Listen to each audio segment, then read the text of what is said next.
эркектин аял затына болгон претензия, осуждение, аял затына болгон терс көз караштар бүт бардык эркектин мужской жагын өлтүрөт. Эми мындай да канат. Мисалы мындай да, могул. Эгерде мен балдарга мынтип айтам да, могу пол суу болсо, могу полду сүртө берсең бул суу боло берет. Пока биз тээ тиякта тамып аткан отверстияны жапмайынча. Мисалы бирөөдүн баш ооруsu эле баш оорунун дарысын бере бербеш керек. А причина каякта? Мисалы мужской жактан, эркектик жактан алсыз болуп атса деле, муну күчтөндүрө турган баягы дүүлүктүрүүчү дарыларды бере бербеш керек. Ал дарылар бир жака пайда, бир жака аябай коркунучтуу зыян. Азыр карасаң канчасы боорунун бөйрөгүн алмаштырганы кетип атат.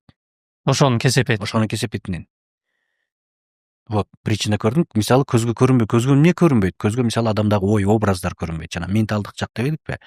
Жана дагы айтайын, эркектин аял затына болгон претензия, осуждение, аял затына болгон терс көз караштар бүт бардык эркектин мужской жагын өлтүрөт. Ошол жактан импотенция, тукумсуздук, ал жактан бел суунун бат түшүп калышы бүт ошол жактан башталат. Биринчи себептер мына көзгө көрүнбөй турган жак. Баягы буга мен балдарга чачты дагы могуну мисал келтирип берем да. Бир данышман 120 жашка келиптир да. Анан бир журналист барып сурап атат дейт да. Сен кантип бул 120 жашка келдиң, ошонун сыры эмнеде депчи. Тиги данышман айтыптыр, мен ушул мезгилге чейин эч ким менен талашып тартышкан эмесмин. Мындайча айтканда, эч ким менен спорлошкон эмесмин дептир да.